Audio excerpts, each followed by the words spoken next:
Et puis c'est quelqu'un qui faut là. Amen, pareil. Voilà, que Dieu soit béni. Amen. J'inviterai pour ceux qui ont la Bible ce soir, de faire une lecture avec moi. Nous prendrons le livre de Nombres, chapitre 22, pardon, verset 22, chapitre 31 à 32.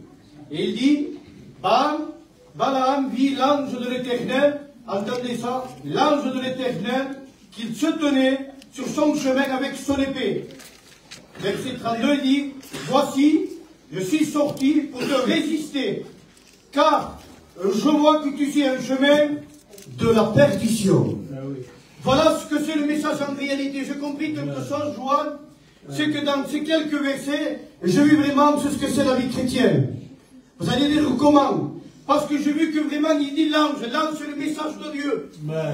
Et la parole, c'est la parole de Dieu. Donc j'ai pris ces deux, je les ai unis. Et là j'ai compris que vraiment, dans la Bible, il y a un message. Et le message, c'est vraiment pour t'arrêter. Pourquoi? Tu prends un chemin de la perdition. La Bible dira qu'il ne faut qu'aucun se perde. Exception de personne. Le but de Jésus, c'est quiconque vraiment veut rentrer dans son domaine, dans son plan. Il a un plan pour toi ce soir. Amen. Mais là, j'ai pu remarquer, je me disais, Seigneur, dans nos églises aujourd'hui, il y a beaucoup de monde ça fait une paire d'années qu'ils viennent à nos réunions. Et quand fidèlement nos réunions, et je me suis aperçu qu'ils sont perdus encore. Mais je dis, c'est pas possible, Seigneur. J'ai dit, on prêche la Bible, on ne prêche pas d'autre chose que la Bible. Et le message de la Bible, c'est d'arrêter l'élan de ce que tu passes. Et c'est comment ça se fait, Seigneur.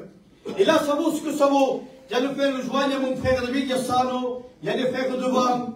Si je me trompe, ils ont le droit de me dire ça de rien, frère. Il n'y a aucun mal de dire ça. On est que des étudiants et on tient à dire Amen si vraiment c'est rien.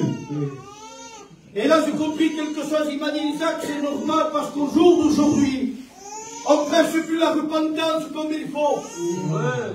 C'est ça. Et j'ai dit, comment on ne prêche pas la repentance comme il faut? Non, pas du tout. On prêche un mode de vie ce soir. Et c'est ça les prédicateurs. Comme ils veulent du monde, ils veulent les gens qui viennent dans nos local. Je ne veux pas que les gens vont chez Joanne. Donc je le veux pour moi. Qu'est-ce que je fais? Je prêche un mode de vie. Et un mode de vie, moi je ne sais pas ce que c'est pour lui. Et c'est toute ma parole française. Donc vous voyez le niveau que j'ai. Mais je prie vraiment le dictionnaire, je voulais voir ce que c'était un mode de vie. Et regardez ce que c'est un mode de vie.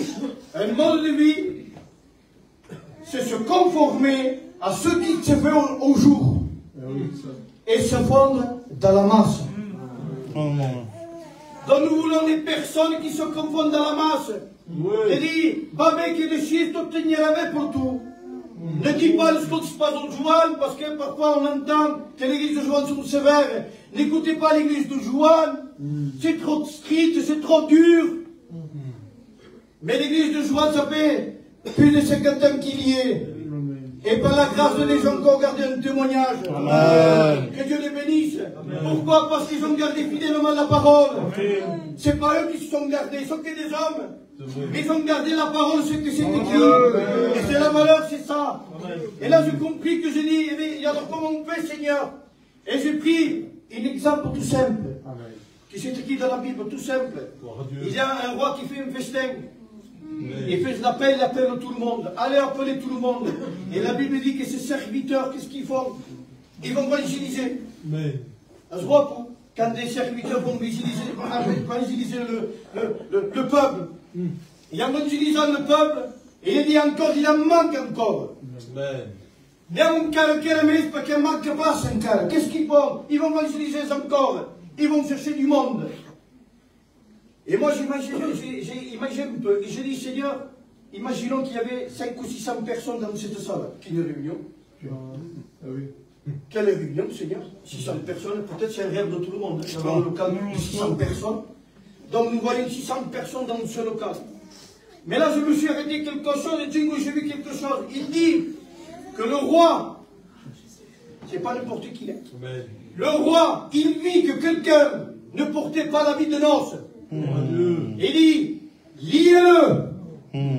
Si on voulait, il dit, Chousta pour ça fait 20 ans qu'on le suit quand même. Hein, on est gentils, nous, parce qu'on est plus gentils nous que les autres. On est gentils quand même, nous. Hein, ça fait une paire d'années qu'on le suit. Hein, on va crescendo, on invite un café, hein, comme faut faire, qu'on invite beaucoup de la casa à manger. Donc on a fait ça. Seigneur, Chousta pour liez-le. Amen. Et jetez-le en enfer. Donc, on comprend quelque chose, les amis, nous ne voulons pas vous tromper. Amen. Parce que si nous sommes gentils, si nous sommes gitans, ils sont braves. Dieu n'est pas gentil.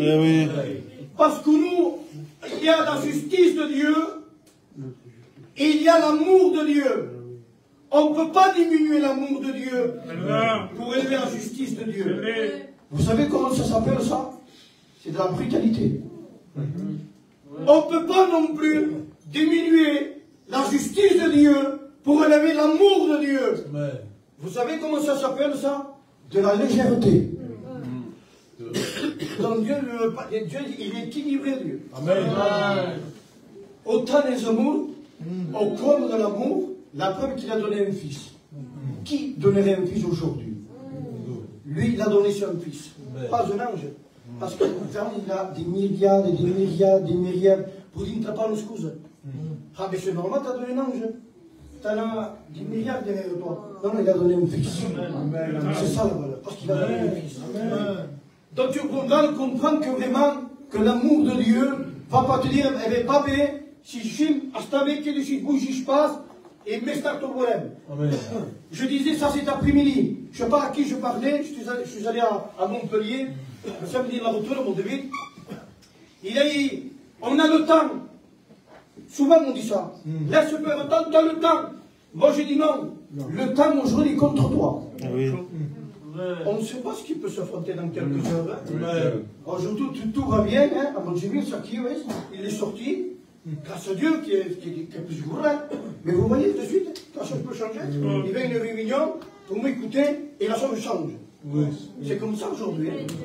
Mais je bénis Dieu parce que je lis un autre exemple. Amen, amen. Et cet exemple, c'est l'exemple que toujours je prends parce qu'il me plaît beaucoup. C'est l'histoire de fils prodigue.